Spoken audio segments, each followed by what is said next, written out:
اور اس نے آپ کو مسلسل دھوکہ دیا ہو، آپ کے حقوق کی سودہ بازی کی ہو، آپ کے علاقے میں کوئی ترقیاتی کام نہیں کرایا ہو، آپ کے گلگت بلتستان اسمبلی میں جا کے قانون سازی میں سوائے سہولت کاری کے کچھ نہ کی ہو، یقین جانیے ایسے نمائندے کو پھر سے ووٹ دینا گلگت بلتستان کے ساتھ غداری کے زمرے میں آتا ہے، آپ کے آنے والے نسلوں سے غداری کے زمرے میں آتا ہے۔ آج جس طرح کے حالات سے گلگت بلتستان گزر رہا ہے، گلگت بلتستان کے تمام 24 حلقے گزر رہے ہیں، شاید دنیا کے کسی اور خطے میں اس طرح کے حالات کا سامنا وہاں کے عوام کو کرنا پڑ رہا ہو۔ دنیا کے سب سے بڑے دریا ہمارے سامنے سے گزرتے ہیں، ہمارے پاس سے گزرتے ہیں۔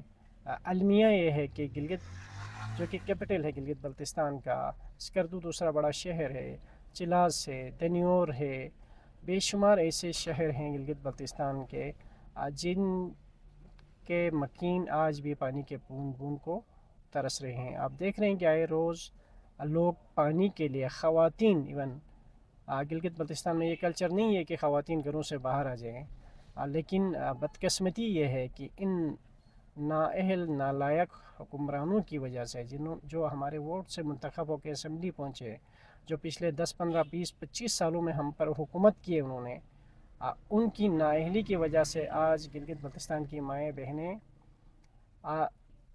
پانی کے لیے احتجاج کر رہی ہیں، سڑکوں پہ آ رہی ہیں، بجلی کے لیے سڑکوں پہ آ رہی ہیں، اور ایون کی دنیا کے کسی کونے میں اس طرح نہیں ہوتا ہے کہ کوئی نیشن، کوئی قوم اناج کے لیے جو ہے، آٹے کے لیے احتجاج کرے۔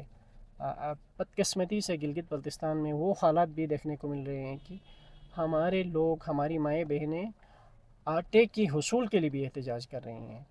اس سے بڑا المیہ کیا ہو سکتا ہے؟ دنیا کے سب سے بڑے پانی کے ذخائر ہمارے پاس موجود ہیں، گلگت بلتستان میں موجود ہیں، اور گلگت بلتستان کے شہری پانی پہ بوند بوند کو ترس رہے ہیں۔ دنیا کے سب سے بڑے دریا، پہاڑ ہمارے پاس موجود ہیں، گلگت بلتستان کے عوام بجلی کی ترس رہے ہیں۔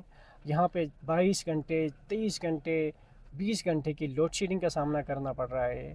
کیا یہ المیہ نہیں ہے؟ کیا یہ نمائندے جن کو ہم نے 1 دفعہ، 2 دفعہ، 3 دفعہ، 4 دفعہ اسمبلی میں بھیج چکے ہیں، حکمرانی کر چکے ہیں، حکومت کر چکے ہیں، وہ ہمارے مسائل میں کمی لانے کے لیے کوئی اقدامات نہیں اٹھا سکے، ان کو ووٹ دینا جائز ہے؟ وہ اس بار ہمارے مسائل کا خاتمہ کریں گے؟ بالکل بھی گنجائش نہیں ہے۔ ایسے نمائندوں کو ریجیکٹ کریں، وہ کسی سطح پہ آپ کی نمائندگی کی اہلیت نہیں رکھتے ہیں۔ لہٰذا ایسے نمائندوں کا انتخاب کریں جو اجتماعی سوچ رکھتے ہوں، جو علاقائی سوچ رکھتے ہوں، جو بین الاقوامی حالات کو جانتے ہوں۔ حالات بدل گئے ہیں، آپ دیکھ رہے ہیں کہ جو مڈل ایسٹ میں جنگ چل رہی ہے، اس کے اثرات پوری دنیا کو اپنے لپیٹ میں لے چکی ہے، اور یہی اثرات گلگت بلتستان کی سیاست میں، گلگت بلتستان کی جغرافیہ میں بھی نہایت اہم موڑ پیدا کر سکتے ہیں۔ لہٰذا گلگت بلتستان کا مستقبل کے لیے، گلگت بلتستان کے آنے والوں کے نسلوں کے مستقبل کے لیے، گلگت بلتستان کے اندر موجود قدرتی وسائل کے لیے، ان کے تحفظ کے لیے ایسے نمائندے کا انتخاب کرے جو آپ کے حقوق کا ضامن بنے، ایسے نمائندے کا انتخاب کرے جو آپ کے حقوق کو تحفظ کر سکے۔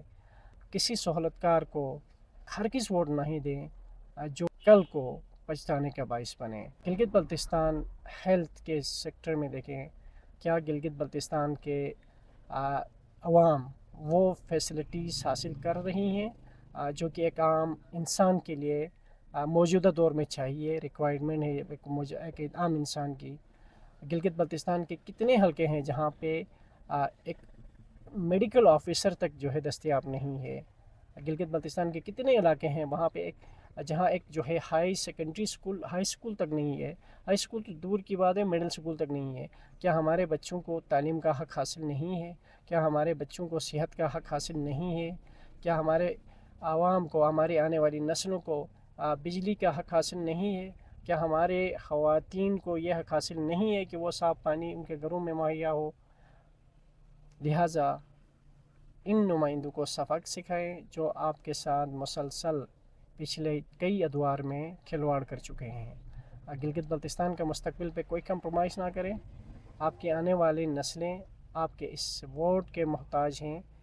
اس ووٹ سے آپ کے آنے والے نسلوں کی زندگی بہتر ہو سکتی ہے۔ گلگت بلتستان کا روشن مستقبل ناگزیر ہو سکتا ہے۔ ووٹ کا غلط استعمال گلگت بلتستان کو مزید پسماندگی کی طرف دھکیل سکتا ہے، گلگت بلتستان کو مزید بے روزگاری کی طرف لے کے جا سکتا ہے۔ لہٰذا اپنا ووٹ کا استعمال سوچ سمجھ کے کریں۔ اللہ تعالیٰ ہم سب کا حامی و ناصر ہو اور ہمیں توفیق دے۔ یہ ہمارا ایک فریضہ بھی ہے کہ ہم ایسے نمائندے کا انتخاب کریں بلا مصلحت کے شکار ہوئے، جو علاقے کی تعمیر و ترقی کے لیے کردار ادا کریں۔